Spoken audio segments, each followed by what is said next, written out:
All right, folks, we are back. This is an emergency Bet the Birds with my pal, your favorite, Mr. Elliot Shore Parks.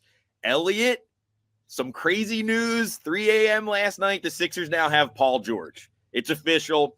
He's coming to the Sixers. I got to ask you this question right off the bat here. Does the signings of Paul George, Eric Gordon, Andre Drummond, all these signings that are coming in right now, does this make the Sixers the clear threat to the Celtics when it's in the Eastern Conference? Absolutely. I think when you look at this Sixers team, they are clearly a top 5 team in the NBA, and I think they are the second best team in the Eastern Conference. The Celtics are a great team. There's no taking that from them. We saw and have seen in Philly the challenges of going to the final in your sport and trying to be great again the next year. The Celtics won it, so obviously they deserve that credit, and they are the favorites going in. But they're dealing with the challenge the Sixers are not. If you look at the Sixers roster, they have arguably the best big three in the NBA. Joel Embiid, Tyrese Maxey, Paul George averaged the most combined points of 3 players on any team last year, obviously going into this season. So they have a dominant center. They have 2 of the best shooters in the league on the perimeter in Paul George and Tyrese Maxey. They have 3 guys they could give the ball to at the end of games if you need to get a shot. And they have 3 guys that have a good playoff experience at this point. If you look at the other teams around the East, I think they're better than the New York Knicks. The Knicks are a team of role players and Jalen Brunson. Paul George is way better than Mikal Bridges. They paid for him. The Knicks gave up 5 first-round picks for Mikal. And I get the trade and I like it, but Paul George is a better player. The Sixers have better top-end talent than the Knicks do. They have more players I believe in than the Knicks do. And if you look at the playoff series last year, if they had slightly better shooting, if they had Paul George, if they had Eric Gordon, they win that series. So I think those 2 teams will probably play in the playoffs at one point, and I'll pick the Sixers when that happens. So looking at the entire league, I like their chances, but looking at the Eastern Conference especially, they're absolutely the biggest threat to the Celtics. Well, currently on the BetParks app, you have the Sixers tied with the Knicks at plus 400 odds, the second favorite choice. The Celtics are obviously the favorite. Sixers, Knicks, who's already got the leg up in free agency? Who's better? Can you compare these 2 teams for me?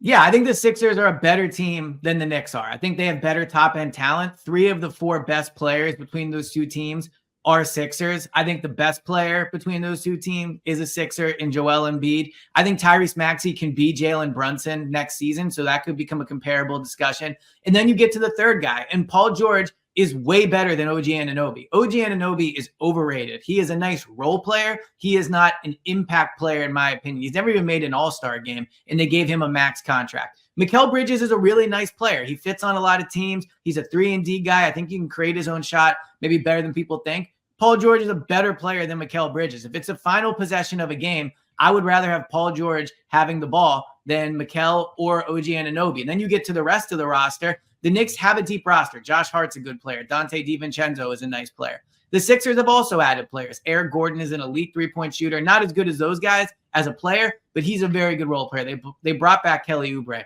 and their roster is not finished. So I think between those 2 teams, yes, the Knicks beat them last year. I think you're going to see a much better Sixers team this year. I don't think Mikal Bridges is a massive addition for the Knicks. So going into next year, I think the Sixers should be favored over the Knicks. I know that they're tied right now, but I believe the Knicks are a better team than I believe the Sixers are a better team than the Knicks, and I think they're having a better offseason as well. The Sixers and the Celtics currently odds on the BetParks app to win the NBA championship. Yeah. Celtics are at plus 300. 76ers are at plus 800. Elliot, this is Bet the Birds, but are you taking the Sixers to win the championship? Are they good enough? Have they done enough to get over the mountaintop?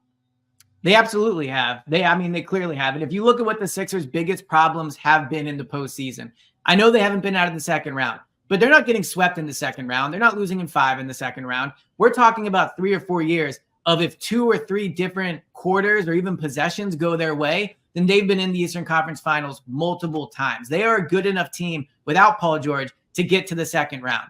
Adding Paul George means that in those final games, those game 6, the game 7, 4 minutes to go, game tied, that's where he will earn his money. Game 6 2 years ago against the Celtics at home, they were this close to winning it. If you have Paul George there, they win that game. If you have better shooters in Eric Gordon taking those shots instead of DeAnthony Melton, they win those games. So the Sixers are absolutely 100% title contenders. And again, the Celtics have an issue next year the Sixers don't have to deal with, which is the Celtics have to repeat. They played all the way through June. They have the pressure of going in with the target on their back. It's extremely, extremely hard to repeat in the NBA. The teams that have done it are dynasty all-time teams. The Warriors, the Spurs, were competitive for a long time. Obviously, the Heat did it. We'll see if the Celtics can be one of those teams. But the Sixers, when it comes to talent, are right there, if not right behind the Celtics. It is so hard to do it multiple times, and it's taken them a while, too, to get to where they are now. I like that.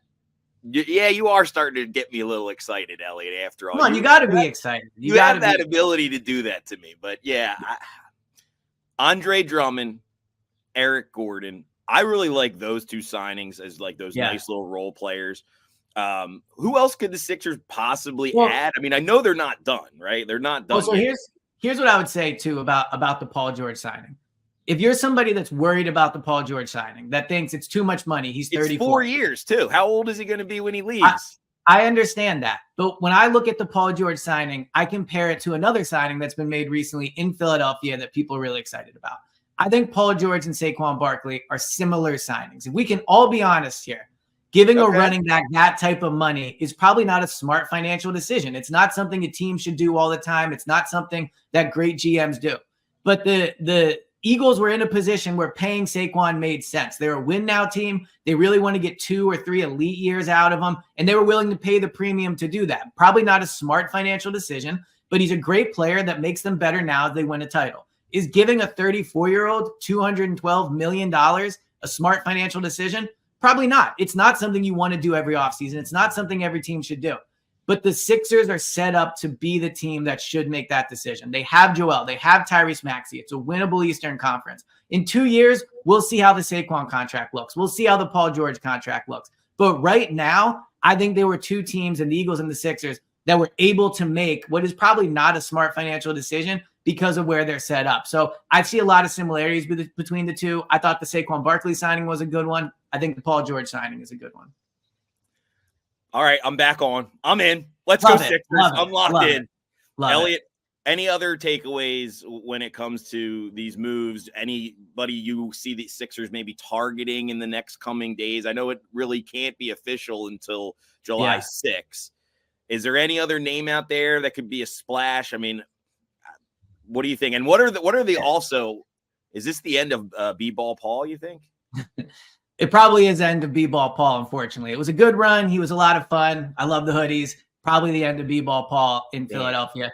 I think the other name that's worth discussing in terms of big moves would be Lauri Markkanen from the Utah Jazz. So he is someone that looks like is going to be traded. The Sixers are one of the few teams in the league that have enough draft capital to potentially acquire him. A positive of the Paul George signing is you didn't use any of that draft capital. So they still have a lot of draft picks that they could trade for him. He would be a perfect fit as a stretch 4 on this team. I mean, it would take the Sixers to another level if they were to acquire a player of his caliber.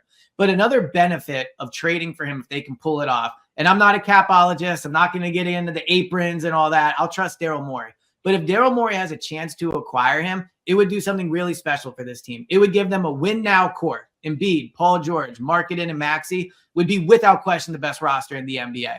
But what it would also do is it would give you a window beyond Embiid and Paul George. A risk of Paul George and Embiid is they're older guys. Paul George is 34. Embiid has the body of, it feels like, a 38-year-old. So they're 2 guys that probably in 3 years are not going to be elite players. Markkanen and Maxey could be the best duo in the NBA for 5+ years. They're young. They complement each other. They're elite shooters.